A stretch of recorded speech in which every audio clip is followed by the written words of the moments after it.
Oke, selamat bertemu kembali di kelas metode penelitian manajemen.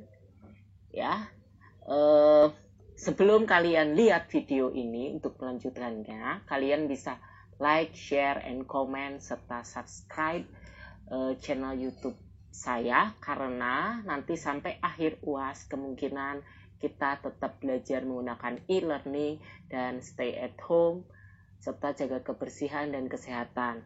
Bagi yang menjalankan puasa, selamat menjalankan ibadah puasanya. Pertemuan 11 ini kita akan mulai dengan apa itu yang dimaksud dengan metodologi penelitian. Ya, oke, otomatis di minggu sebelumnya kita sudah belajar tentang populasi dan sampel. Berikutnya kita akan melanjutkan tentang definisi operasional variabel. Ya, ini merupakan bagian yang agak sulit dan berdasarkan pengalaman anak-anak bimbingan pada saat skripsi ini adalah poin yang paling penting dan agak bisa dibilang sulit dalam mencari indikator-indikator yang nanti kalian akan pakai untuk membuat pernyataan kuesioner. Maka dari itu, tolong konsentrasi dan tolong ikuti arahan saya, penugasan saya nanti di akhir video. Oke, berikutnya dari sesi ini kita akan belajar tentang apa? Pertama, ya, definisi operasional variabel, lalu contohnya dalam kasus-kasus manajemen, ya. Saya berikan contoh untuk manajemen SDM dan pemasaran. Lalu untuk berikutnya skala pengukuran, kita ada 4, nanti kita akan bahas, lalu ditutup dengan latihan atau penugasan. Ya, materi kita buka dengan definition and component. Ya, saya akan pecah menjadi apa itu definisi dari definisi operasional variabel dan komponen di dalamnya, serta 3 contoh dari 3 konsentrasi yang berbeda, yaitu MSDM, marketing, dan keuangan. Ya, berikutnya kita akan kenal dulu apa definisi dari definisi operasional variabel. Yaitu di sini definisi berupa cara mengukur variabel supaya dapat dioperasikan, ya. Otomatis dengan kuesioner atau nanti teknik wawancara, tergantung kalian pengambilan datanya. Berikutnya, kita kenal komponen-komponen di dalam definisi operasional variabel. Ya, otomatis dalam bentuk tabel nanti. Tapi paling tidak ada minimal 4, ya. 4 tabel, ya. Yang pertama adalah variabel, ya, variabel yang kalian ambil sesuaikan dengan latar belakang penelitian kalian, variabelnya apa, lalu definisi variabelnya, ya, pengertian variabel yang kalian ambil. Lalu yang ketiga, ini dimensi, ini optional, tergantung dari luasnya variabel yang kalian ambil. Nanti ada beberapa contoh ditampilkan dalam video berikutnya. Lalu indikator, indikator itu adalah item-item pernyataan yang digunakan dalam kuesioner. Nah, ini wajib kalian ambil indikatornya, usahakan dari jurnal atau buku-buku yang sesuai dengan variabel yang kalian ambil. Lalu yang terakhir adalah skala, ya, pengukuran skalanya. Okay, this is example. Example 1 is konsentrasi manajemen sumber daya manusia atau HR. Ya, di sini saya ambil dari salah satu jurnal yang pernah saya tulis di sebuah jurnal nasional, ya, berkaitan dengan judulnya pengaruh komitmen organisasi terhadap organization citizenship behavior. Ya, saya ambil hanya dari variabel komitmen organisasinya saja. Ya, yang pertama variabel, di mana di situ dituliskan komitmen organisasi menurut sumbernya siapa, silahkan dituliskan juga. Lalu tabel sebelahnya memuat definisi variabelnya. ya, di mana komitmen organisasi adalah sebagai suatu konstruk psikologis yang merupakan karakteristik hubungan anggota organisasi dengan organisasinya dan memiliki implikasi terhadap keputusan individu untuk melanjutkan keanggotaannya dalam berorganisasi. Otomatis tambahkan sumbernya juga, ya. Nah, ini kalau variabelnya terlalu luas, ya, pasti dia memiliki dimensi yang lebih kecil, anaknya lagi. Ya, di mana komitmen organisasi sesuai dengan teori SDM, mungkin ada yang diajar saya, ada yang belum, ya, tentang komitmen, di mana komitmen itu terdiri dari 3, ada komitmen afektif, komitmen normatif, dan komitmen continuance. Ya, di dimensi mungkin kalian tidak perlu cantumkan penjelasan teorinya, nggak apa-apa, karena mungkin sudah akan masuk di bab 2, ya.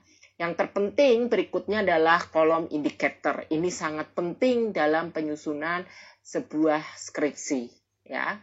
Kalau indikatornya sudah salah, berarti nanti pada saat penyebaran kuesioner pun akan terbilang kurang tepat. Dan pada hasilnya, pembahasan hasilnya pun tidak menjawab permasalahan di bab 1. Kemungkinannya akan seperti itu. Ya, indikatornya ini untuk afektif dan normatif ada 2, masing-masing dimensinya ada 2 indikator, dan komitmen continuance itu ada 3 indikator. Diambil dari sumbernya dari jurnal. Saya ambil dari teori terdahulunya Meyer and Allen 90, tahun 90, ya. Untuk teori dasarnya. Oke. Untuk skalanya, tabel terakhir, yaitu skalanya ada yang menyebutkan interval, ada yang menyebutkan Likert, itu sama saja. Karena Likert, saya menganggap di buku saya, atau anggapan beberapa teori-teori manajemen psikologis, bahwa skala Likert itu merupakan skala interval. Tetapi di buku saya, ada pertentangan antara skala interval Likert dan skala Likert ordinal. Mungkin kalau kalian tanya teman kalian di Unpad atau beberapa perguruan tinggi lain, ada yang menganggap skala Likert itu ordinal, wajar, karena memang ada pertentangan secara teori. Likert ada yang menganggap ordinal, ada yang interval. Tetapi di pengajaran saya anggap dulu skala Likert itu sebagai skala interval atau skala persepsi, ya, di dalam ilmu sosial itu skala persepsi, ya. Oke.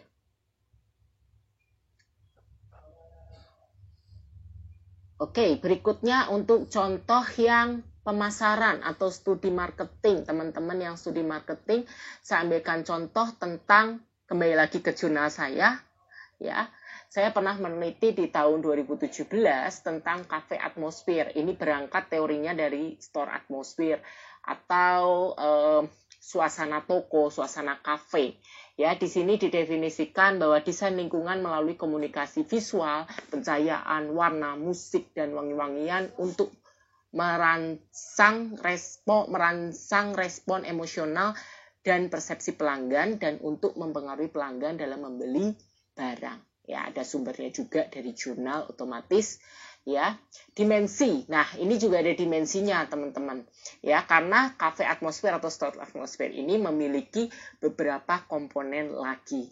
Ya, yang pertama untuk cafe atau store atmosphere adalah melihat dari sisi eksteriornya, ya, atau bagian luarnya. Lalu dari segi interiornya, ya. Lalu interior point of purchase display, dan yang terakhir store layout-nya. Ya, itu masing-masing indikatornya disesuaikan dengan suasana kafe atau suasana toko di mana nanti kalian penelitian, ya. Dan mengambil jurnalnya semakin tahun semakin berkembang dan indikatornya pun akan semakin bertambah. Misal seperti ruang musola, toilet yang bersih, dan seterusnya. Ya, untuk skala tetap sama, Likert atau Likert interval itu sudah cukup, ya. Lalu berikutnya di variabel Y-nya atau variabel dependent-nya saya mengambil tentang keputusan pembelian. Ya, di sini saya ambil dari Kotler and Armstrong, buku utama dari marketing, yaitu mendefinisikan keputusan pembelian adalah tahap dalam proses pengambilan keputusan pembeli di mana konsumen benar-benar akan membeli. Ya, indikatornya pun semakin tahun semakin berkembang, disesuaikan dengan tempat penelitian kalian. Skalanya pun tetap menggunakan skala Likert. Nah, berikutnya ini untuk contoh ketiga adalah konsentrasi keuangan, di mana variabel penelitiannya adalah leverage, profitabilitas, EPS, size, return saham pasca IPO jangka pendek maupun jangka panjang. Ya, di sebelahnya ada konsep variabelnya, lalu indikator leverage diwakili oleh DER, ya, di mana rumusnya dituliskan juga total debt per equity, lalu ukurannya dalam satuan rupiah, skalanya rasio. Profitabilitas dinyatakan atau diproksikan oleh ROA dalam ukuran rupiah dan skalanya rasio. EPS juga dituliskan rumusnya apa, laba bersih setelah pajak dibagi jumlah saham yang beredar, ukurannya persentase dan skalanya rasio. Lalu return saham diwakili oleh persentase, ya. Dan yang terakhir juga return saham pasca IPO jangka panjangnya juga persentase dan satuan skalanya rasio. Berikutnya, ya, saya akan membahas tentang skala pengukuran, di mana ada 4 skala. Yang pertama dan kedua, nominal dan ordinal, itu merupakan statistika non-parametrik, ya, di mana yang pertama nominal, di mana angka hanya sebagai coding, ya, tanpa memiliki tingkatan atau peringkat. Tetapi ketika dioperasikan matematika, dia mati. Contoh, 1 ditambah 1 kan sama dengan 2. Tetapi kita masukkan kode ketika 1 pria, 2 wanita. Apakah pria ditambah pria sama dengan wanita? Tentu tidak. Ya. Maka dari itu, nominal merupakan dasar di mana kode hanya sebagai kode, tidak bisa dioperasikan dalam bentuk matematika. Yang kedua adalah ordinal. Letak perbedaan dengan nominal, di sini kodenya memiliki tingkatan atau peringkat, di mana 1 saya kodekan S1, 2 saya kodekan S2, dan 3 saya kodekan S3. Ya, ketika S1 ditambah S2 apakah sama dengan S3? Tentu tidak. Maka dari itu, untuk ordinal dia juga tidak bisa masuk ke persamaan matematika. Tetapi kodenya sudah memiliki tingkatan. Itu letak perbedaan nominal dan ordinal. Kita masuk ke statistika parametrik yang ini seringkali kita gunakan pada saat nanti kita skripsi. Yang pertama, skala parametrik pertama adalah interval atau Likert, ya. Nah, ada orang yang mengasumsikan bahwa Likert itu masih tergolong ordinal. Kenapa? Karena mereka menganggap jawaban kuesioner, misal dari 1 sampai 5, dari sangat tidak setuju sampai sangat setuju di skor 5, mereka menganggap itu sebagai peringkat atau tingkatan. Ya. Sementara orang-orang atau beberapa pihak yang menganggap interval itu, Likert itu interval, mereka menganggap itu sebagai persepsi atau skala sikap orang dalam memberikan respon. Secara ilmu sosial, saya memegang kepercayaan bahwa Likert itu tergolong interval. Kalian bisa baca beberapa buku, contohnya Sugiono yang pada awalnya menganggap ordinal di tahun 2012, bukunya saya punya, tetapi di tahun 2015 Prof. Sugiono telah mengubah paradigmanya menjadi interval, Likert itu menjadi skala interval. Ya, jadi kalian nanti kalau sering berkonsultasi atau ngobrol dengan mahasiswa di luar kampus, misalnya dari Unpad, ITB, muncul bahwa Likert itu ordinal, jangan disalahkan. Karena mereka memiliki pandangan dan cara pandang yang berbeda dengan cara pandang Likert interval. Itu tidak akan mempengaruhi terlalu signifikan di hasil.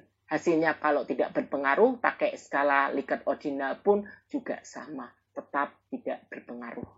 Ya, mungkin hanya sedikit letak perbedaan angkanya.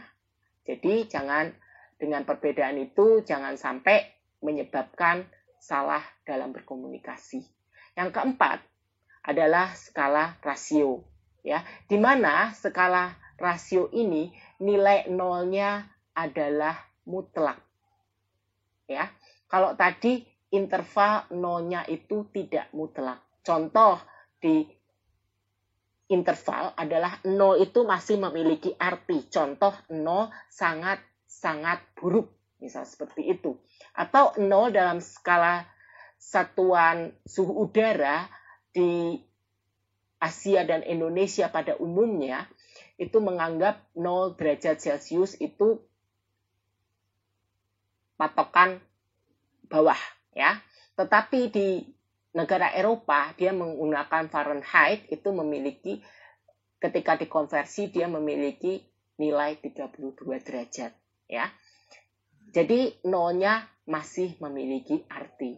Sedangkan di rasio nolnya itu benar-benar nol. Ini biasanya untuk konsentrasi keuangan. Misal laba perusahaan X, labanya adalah tahun berjalan 2019 0, bahwa berarti dia tidak memiliki laba. Ya.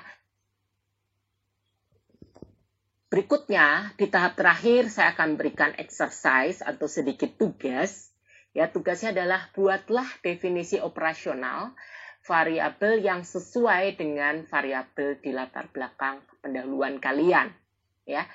Tipsnya ambil dari penelitian terdahulu saja atau jurnal-jurnal yang sudah kalian peroleh sebelumnya. Saya baca ada beberapa yang sudah ada definisi operasionalnya. Ya, tapi kalau ada yang belum, silahkan mencari dari sekarang untuk dicoba mencari. Browsing di Google Scholar, browsing di internet, pasti akan mendapatkan jurnal yang ada definisi operasional variabelnya. Ya, selamat mencoba dan selamat mengerjakan. Untuk yang kualitatif, konsentrasi akhir saya akan berikan exercise atau sedikit tugas. Ya, tugasnya adalah buatlah definisi operasional variabel yang sesuai dengan variabel di latar belakang pendahuluan kalian. Ya. Tipsnya ambil dari penelitian terdahulu saja atau jurnal-jurnal yang sudah kalian peroleh sebelumnya. Saya baca ada beberapa yang sudah ada definisi operasionalnya. Ya, tapi kalau ada yang belum, silahkan mencari dari sekarang untuk dicoba mencari.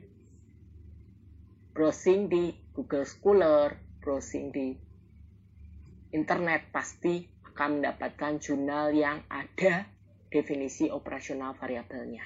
Ya, selamat mencoba dan selamat mengerjakan. Untuk yang kualitatif, konsentrasinya bandara dan kewirausahaan, ya, atau bisnis, biasanya menggunakan wawancara.